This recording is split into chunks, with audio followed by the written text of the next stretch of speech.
Hi, everyone. I'm Dr. Carolyn Ross, and I'm here with Leslie Bench, who you all know and love, I'm sure, as much as we do. And Leslie and I are going to be talking about the whack-a-mole phenomena. And I'm not going to get into it right now because I want to, go through the webinar. But basically, we'll be telling you what whack-a-mole is and how it shows up. And you can identify maybe if you have the whack-a-mole phenomena. And then we'll tell you a little bit about what you can do about it. So let's get started with the webinar. I'm going to just share my screen here and get the slides going.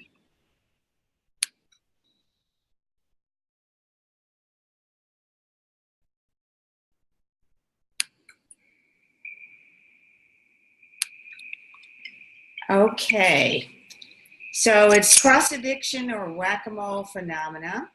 So basically the question that we can start with is, what is cross-addiction? And I can explain that just by saying that you may have had an alcohol problem, or maybe you had a drug addiction or gambling addiction, and then you got clean and sober from that, and the next thing you knew, you were overeating or developed bulimia or anorexia. So we know that for people who've had bariatric surgery, for example, a large majority of them end up having the whack-a-mole phenomena, end up becoming cross-addicted, particularly to alcohol, but there can be sex addiction, gambling, and other addictions that pop up. Right, Leslie? Do you have anything to add to that? Absolutely. So I see things in two different areas. One, as a clinician working in a treatment center, even in treatment when clients are abstaining from drugs and alcohol, sometimes they'll start shopping online. Yeah. Oh, that's right. Don't forget about shopping. Let's not forget about shopping. That's a big one. And also I did see, clients who never had issues with food, who got sober from alcohol, really, or drugs, really just started, eating their feelings, basically. That's what and it's interesting because when we see an alcoholic who starts putting on weight after getting sober from alcohol, nobody really thinks of that as being an eating addiction or a food addiction. But, over time, the eating problem can take over and cause as many or more health problems as the addiction originally did. So it doesn't necessarily mean cross-addiction isn't about you being addicted to alcohol and opiates or alcohol and methamphetamine, although that happens as well, and sometimes we see it that way too. But sometimes, like Leslie said, it's related to things that you don't even think are addictions, like shopping or relationship addictions. We see that a lot in young women, particularly, who get so attached in a relationship, and that can become an addictive behavior. And, eating disorders are considered a form of addiction. So when we talk about bouncing from drug or alcohol problems or sex addiction or shopping to an eating disorders are considered process addictions, meaning the addiction is not to food, not that the food is addictive, it's that the behavior, whether it be restricting or overeating or binging, those are the behaviors that we find that are addictive. So let's talk about, what does it mean when we say whack-a-mole? So I think this term maybe got coined in the treatment center environment. Yeah. I think it's a really helpful reference for people, and I think this is a really good thing to talk about today because, like you said, we don't always know when we're doing these things. So a good therapist in a treatment center, just quickly for this example, would really begin to be able to say to the client, oh, we're doing the whack-a-mole because first we're putting down the drugs and alcohol. Hey, but like you said, the food thing gets a bit underreported, but certainly if a client is engaging in flirtatious behavior with another client, or, is obsessing about other things like, money or again, shopping because they may have access online. So from that, I think to bring it into the general idea of the clients that we see in our private practice, it's really important for people to be aware that this can actually happen, and that it's not, a judgment or it's your character. It is just that, wow, I noticed that I have put on X amount of weight since I stopped drinking. I think that's a really good example. And as you said, all of the other types of eating behaviors can arise and other things. Yeah, and I think it really goes to what we're going to talk about next, which is, why is there this whack-a-mole phenomena? You would think, well, I got rid of my alcoholism. Now, why am I really struggling with food? And I think it goes to what the essence of addictions are and where they come from. We know that addictions have a genetic basis. That's part of it, yes. 50 to 60% of addictions can be considered to be related to genetic causes. There's also the component that addiction is about, of any kind, whether it be shopping or whatever, it's about giving your power away to something outside of yourself. So I can say that I probably have had a shopping addiction over time, and I know that for me, shopping, I would engage in excessive shopping when I was stressed or anxious or, had a big event coming up and I had to look just perfect. So I had to buy, expensive clothes to look just perfect. And that was really more me giving my power away to, having a certain clothing or having a certain look than anything else. And I think that is one of the common things that we see with all addictions. I don't know if you have anything to add to that, Leslie. I think it was also, in this case that you were giving about yourself, a way to manage the anxiety or the emotional, wave of stuff that was coming up around the event, or what was, even going on in your life while you were having to go to this event. Yeah, that's really true. And that's why we talk about addictions not being the problem, because everybody focuses on addictions as the problem that has to be fixed, when in effect, the addiction is really the solution for the problem. So my shopping addiction was the solution to my high level of anxiety and my inability to deal with to effectively deal with the amount of stress in my life. And I think if you think about that, you'll see that in other addictions as well. For some people, their drug or alcohol addiction can start as a way to deal with other issues that have come up in their lives too. But we're going to talk more about that in a moment. I think the question that really we need to talk about is whether or not addictions, even eating addictions, are a moral failing. We have so much stigma attached to addictions, and oftentimes we judge people who have an addiction and say that they're weak. They just can't get their lives together, or we even say they have a disease, which is true, but it doesn't seem to rid us of stigma that we have for people with addictions of all kinds. And so I think the question starts with, what's wrong with you? We say that to family members with addiction, and then they start to say it to themselves. They feel the same kind of shame and guilt and disgust with themselves, and often will turn that question on themselves. What's wrong with me? Why can't I get my life together? Why am I so weak? And that's really not where we want to go with this. That's not what addictions are all about. So I want to just give you kind of the official definition of addiction, and this is from the American Society of Addiction Medicine, who says that addictions are a primary chronic disease of brain reward, motivation, memory, and related circuitry. So I've highlighted a couple of words here. First of all, it's chronic. So when we ask our loved ones, or when we ask ourselves, why can't we just get over this? You have to realize addictions are a chronic disease. We never say to someone with diabetes, why can't you just get over your diabetes? We don't do that. But we do that for people with addictions, and that's inappropriate. It is a chronic disease. The second big point is that it affects the brain. So you can't have a brain transplant. So we have to work with what the brain is dealing with. And we'll talk in a moment about the reward center in the brain and how that's affected, because that explains how all of the addictions kind of come from that same place. You know, we have the genetics, we have other issues that can cause addictions, but we also know that the brain reward center is affected by a lot of things that we'll talk about in a minute. And that is the underlying cause of addictions. So that's one of the reasons why we have the whack-a-mole phenomenon.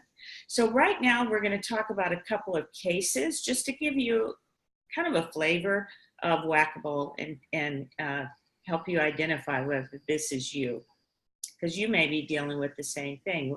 I know Leslie, just like myself, we work with a lot of clients just like you who are, you know, struggling with understanding, like, why am I having this problem when I took care of the big problem and now I have this other problem and it seems like I'm out of control with my eating or I'm binging and purging.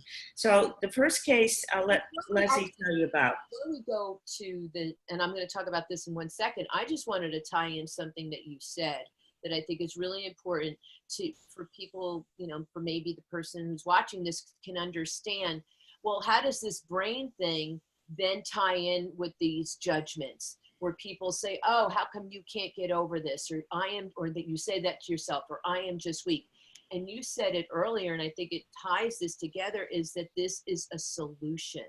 Yeah. That these behaviors are trying to solve some underlying things. So, and we're going to talk about that, but I think that's just so important, that it's not this moral failing, that your body and brain actually think and feel because of that reward center that this is solving the problem, that the absolutely. And we're going to go into that in more depth in just a moment.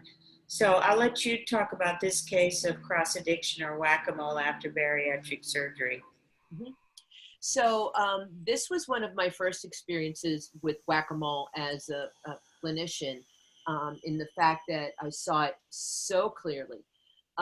We had a client who had a compulsive eating issue, was very overweight, and really just wanted to end that cycle. And she thought that the bariatric surgery was the perfect thing to do it. After she had the bariatric surgery and lost a significant amount of weight, she began to notice that her desire for alcohol became a little bit more apparent and a little bit more in her life. And slowly she developed an addiction. Actually, not so slowly. I think it was in the first 2 years following surgery. She wound up getting a DUI, getting, Oh, wow. driving while under the influence, and, lost her driving privileges. It became, one of the fundamental things that led to her divorce. And so it really did create this whole problem. We really took a look at, wow, you went from this to alcohol in such a short period of time, you didn't even see it coming. Yeah, and that really points out the point you were making about it's a solution to a problem, and the bariatric surgery cannot solve that problem because it's an underlying problem. And so people just are uncomfortable, like I was with my anxiety, and I just, you just go and you try to find something to help you. And oftentimes you're not even thinking about it. But it creeps up on you, and next thing you know, you're being stopped by the cops for DUI. Mm-hmm. So we have another case for you that is about a patient with cross addiction and anorexia. So actually, I've seen a number of people like this, and some of you listening may have experienced this as well. But this was a client of mine who had pretty severe anorexia, and what she did was she also had once her anorexia started to improve, again, she started drinking more. Sometimes it also happens that during anorexia, people will have a pretty strong alcohol use disorder as well, and they will have this complicated, pattern where they trade alcohol calories for food calories. So, well, I'm going to drink tonight, so I'm not going to eat because that'll be too many calories. And then, that can become more of a problem over time. Have you ever seen any clients like that, Leslie? Oh, absolutely. Absolutely. And so it's really sad because they cannot get nourished enough with the food because they want to use those calories for alcohol. Yeah. So it really impedes the recovery for the anorexia and then increases the substance use disorder, the alcohol use disorder. Yeah, absolutely. So I just want to talk a little bit about kind of the sort of things that can be a problem in certain conditions, especially with alcohol. As I said earlier, actually about 21% of people who've had, some type of bariatric surgery, of any of the bariatric surgeries, develop a drinking problem within, several years. And the alcohol problem doesn't always show up right away, and doctors don't always ask about it in bariatric surgery patients. So they continue to, drink, and that can cause problems with their nutrition because bariatric surgery in and of itself causes a form of malnutrition. That's why it's so important for the people who've had bariatric surgery to stay on their vitamin regimen. We also know, though, what's interesting about this is that some of the animal research is showing that certain types of bariatric surgery can actually affect the brain reward center, which I'm going to be talking to you more about.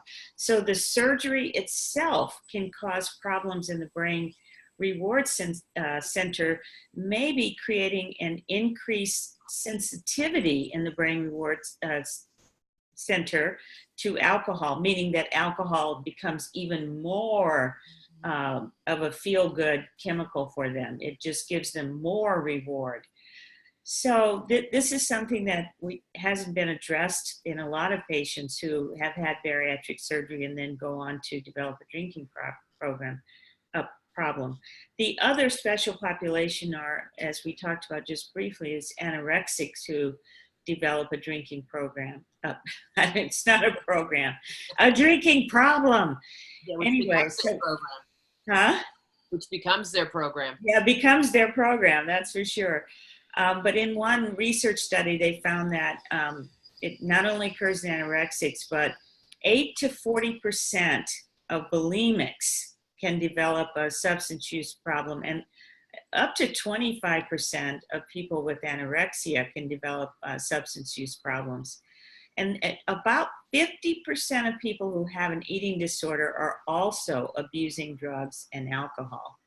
So, that there's a lot of whack-a-mole going there. And I've seen over and over and over how, in the eating disorder populations, when the eating disorder gets better, then the cravings for drugs and alcohol get higher.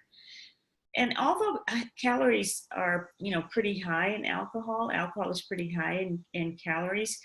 In eating disorder patients, it can cause a lot of stomach problems. It can also cause dehydration. It can trigger what we call reflux or GERD, and really can cause problems with eating disorder recovery. Did you have anything to add to that, Leslie?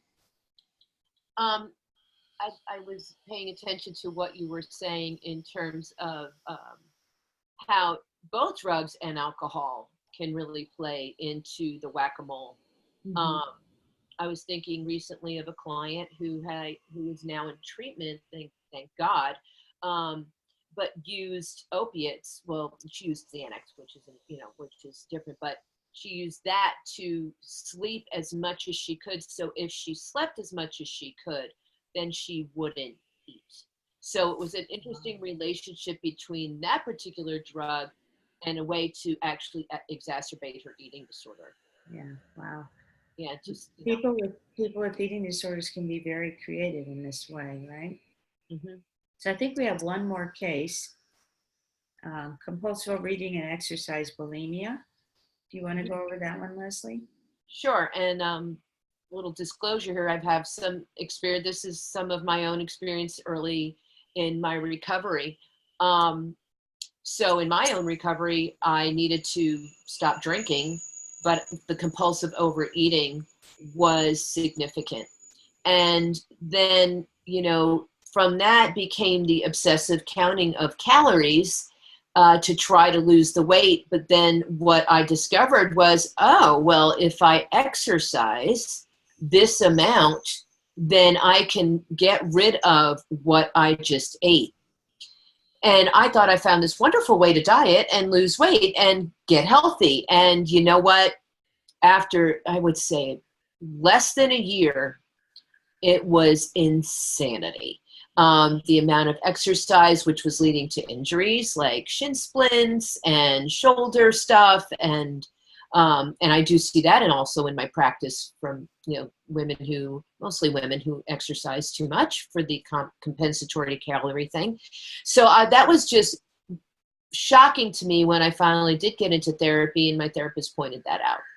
I just want to make sure everybody understands what you mean when you say exercise bulimia, because bulimia basically is binge eating alternating with what she said are compensatory mechanisms to get rid of the calories. So that could be purging through self-induced vomiting, or it could be getting rid of calories by exercising more than you would normally exercise.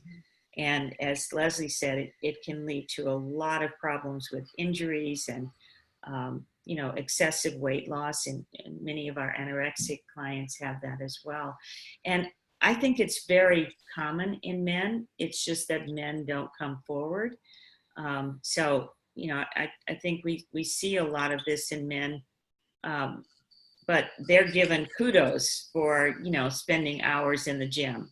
So that's a little bit different issue.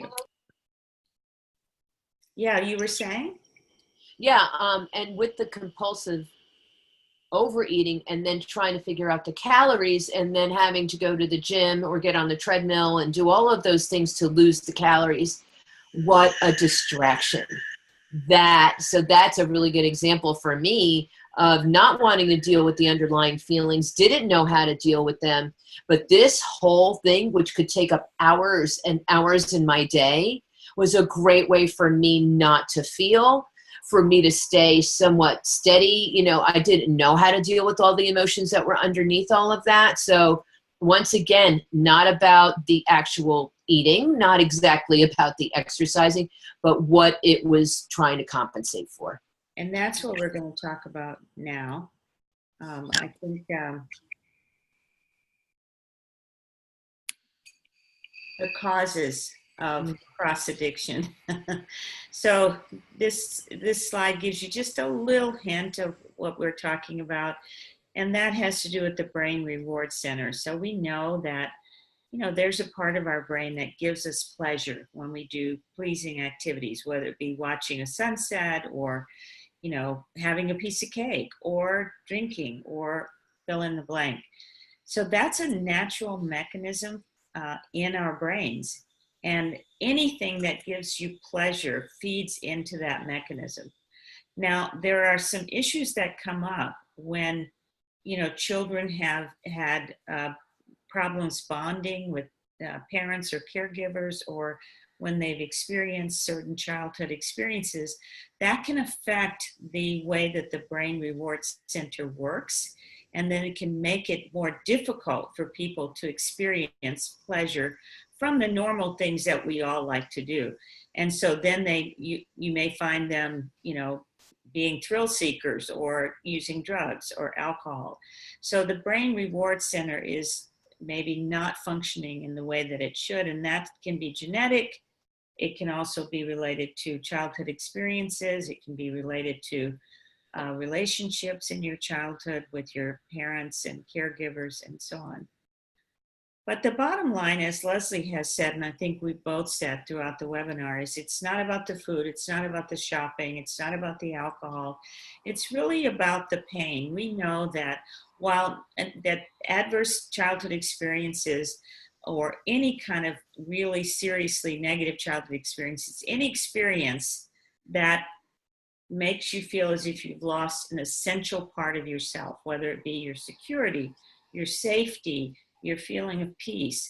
Obviously, serious abuses like, sexual abuse, other traumas that children experience can cause those problems. But when you've had adverse childhood experiences, that loss of the essential part of yourself, you are more likely to be at risk for eating disorders, addictions, attention deficit disorder, and a host of other compulsive and impulsive disorders.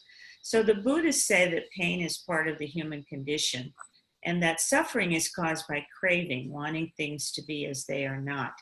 So because of that unique combination that many addicts and eating disorder clients experience as children of having genetic risk, having adverse childhood experiences, and maybe having problems with bonding with their caregivers, they may have these cravings for drugs and alcohol, which is because of the underlying feelings that they're not able to cope with.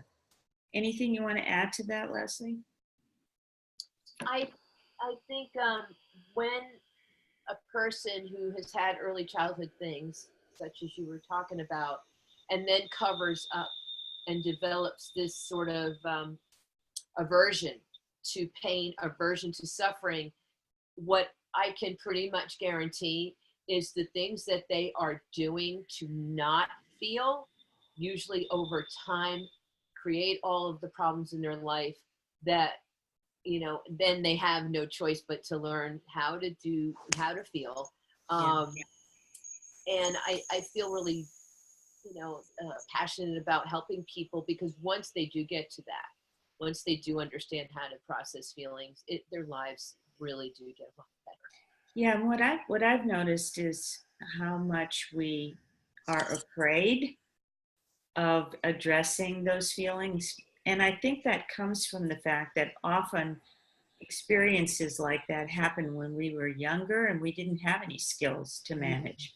And so we still feel that sense of, oh my God, what am I going to do, from our younger years, not recognizing that even though we may be struggling with drugs or alcohol or eating disorders right now, we are adults and we have developed different levels of skills than we had when we were 3 or 5 or 7.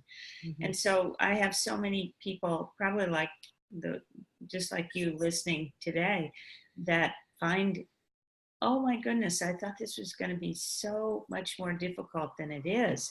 And it's such a relief to get into this and finally find that there's nothing wrong with you.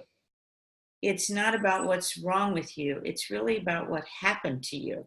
And what happened to you could be anything from having a parent with drugs and alcohol, or, having a parent with a mental illness, having someone in your family who's been incarcerated.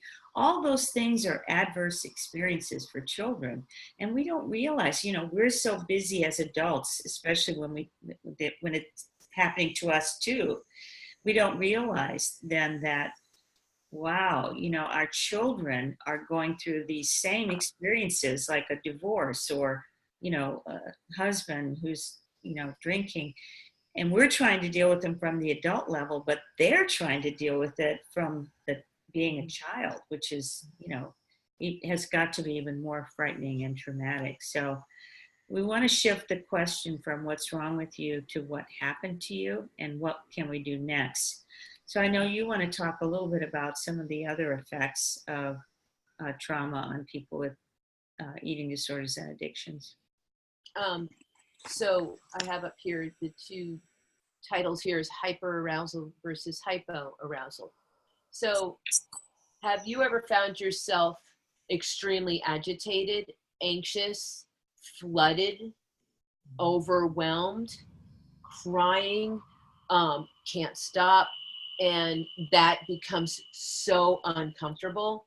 That would be an example of hyper arousal, where you're just very activated, and what you want to do is calm down. You want to get back to maybe just feeling a little less triggered or anxious or panicked. Or it could be anger too, right? A lot of people express it as anger. Yeah. Absolutely. Rage. Where you just feel like, oh, that would be that's hyperarousal. Whereas hypoarousal is feeling numb, really checked out. How about when you could be driving and you just don't even know, wow, where was I for the past 20 minutes? Yeah. Hypoarousal can also feel like depression, lack of motivation, just that lethargy that comes over you, and you don't really have a physical cause for it. It's more of an emotional thing. And you may, in that point, want to feel something again, to feel a little more excited, a little more alive. And, both of these states can happen to us as normal human beings. And then both of these states can happen when we are involved in cross addiction. And when we are doing different substances, alcohol versus pills, food versus, shopping, each can give us different states of hyper or hypoarousal as we need it. So you're saying that people might be using like food or shopping or drinking to either bring themselves up if they're too lethargic, or to bring themselves down if they're too hyper aroused. Yeah. Okay. So basically, I think for people who are watching the webinar, you might just look back in your life and notice, like I mentioned to you, when I felt anxious, I wanted to go shopping.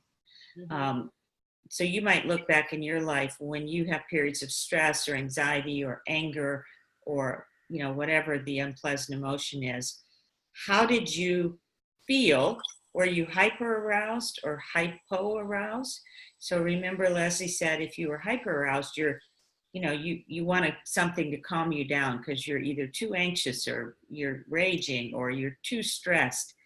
And then you may seek something like, oh, I'll just have a glass of wine. Then that becomes 3 glasses, or I'll just go shopping, etc. And then if you're hypo aroused, you'll feel like numb, can't get out of bed, lethargic, blue, and you want something to pick you up. And so you may use food as a pick me up, or you could use, fill in the blank.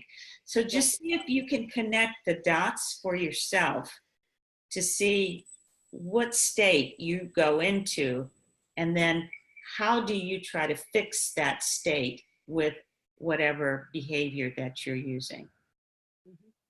Anything more from you on that, Leslie? That's a great point to bring up. I love that. I'm going to just speak to, and I don't know if this is necessarily your audience, but they may know someone or be in recovery. Sometimes when people are in recovery from certain substances, they're going to feel that trough of hypo, that down, because they have stimulated their brain so much with maybe caffeine or other drugs or who knows if alcohol, but they're going to have that period of time in their recovery where they're going to feel less than great. And this may be another reason why they go to the Whackamole, because they can't tolerate that early recovery stuff before their brain gets kind of balanced. I don't know if you saw that too in your patients. Yeah, well, I know you talk all the time about the pink cloud. I think early in recovery, people are in the pink cloud where everything is beautiful and, people are starting to reconnect with you and you feel so great. And then real life comes back. You have to get a job. You've got to pay off your debts. You have to make amends, all of these kinds of things. And that can make your mood go from the pink cloud into that trough that you're talking about.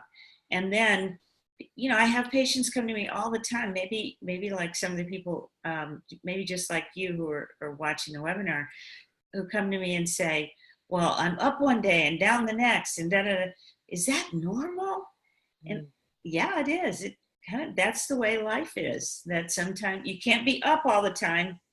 That's what many of my addiction patients think, that, oh, now I'm not using anymore, I should be happy all the time. And it's not like that. Real life is flat sometimes, it's up, it's down. It can be all around. So it is an adjustment as your brain starts to come back from the pink cloud and from all the use. Yeah. So let's just, we just want to talk a little bit about things that you can think about in terms of things you can do. So obviously the first step is awareness. And that's why we've done this webinar, to help you become more aware of what the whack-a-mole phenomenon is. And, recommend that you work on those underlying root causes, whether it be trauma or times in your life where you have felt unsafe or, scared or whatever. And I think we have a lot coming up on the Facebook group, where you'll be able to learn more about things that you can do here.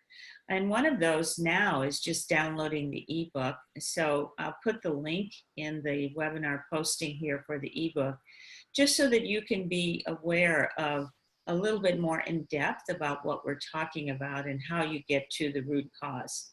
Do you want to talk about the solutions, Leslie? Oh, yeah. This is where I think the joy is the journey, if I could quote that. I love that phrase. First of all, just looking at this webinar, downloading the ebook, looking at different patterns of your eating can begin to start you on that journey. Again, when we have this iceberg, we're looking at what are the behaviors. Oh, I'm eating too much. Oh, I eat one day and then, don't eat the next day, or whatever the patterns are. And we talked about drugs and alcohol and shopping, etc. But the solution certainly can look like, how about getting into therapy, support groups, a Buddhist practice, yoga. These are things that I know that they sound great and they're probably very good for you. But because they do have a really positive effect on the brain over time, to help some of that hyper arousal stuff, and also give you some resiliency within yourself. And I think the most important thing is for people to give themselves time and to be kind, and to recognize that it is a chronic disease. Just because you stop drinking or stop, you do have to take the time to go deeper below the surface of the iceberg, where most of the problem lies below that surface. And that's what the ebook does talk about, is how to, is about that, what's beneath that. And if we don't work on what's beneath the surface, then we just keep doing the whack-a-mole, whack-a-mole, whack-a-mole. So my hope is that everyone listening here will really take this seriously. And I'd love to hear your comments. I know Leslie would too. We just love it when you tell us what you're thinking and what your experience has been. Because I know some of you out there have shared with me that that you've been experiencing whack-a-mole, and you're really puzzled by that. Like, I stopped drinking or I stopped using drugs, and now, my weight is out of control and my eating is out of control, and I just don't understand it. So that was one of the reasons why we wanted to put together this webinar, to give you a little bit of background. And this is all part of what we're doing on the Finding Your Anchor Facebook group. So if you have any other questions that have come up during the webinar, please put them in the comments section, and Leslie and I will be looking for those. And in the meantime, download the ebook, and we will look forward to seeing you in the group. Any last minute words, Leslie? I think that it's really about, when you say awareness, just doing one small thing can really, really help. Do what you can, not judge yourself about, oh, I didn't do enough. Just do what you can and keep putting one foot in front of the other. Yes. Awesome. Awesome. Thank you so much. It's been fun being with you again, and I hope everyone has enjoyed the webinar on Whackamole. Thank you.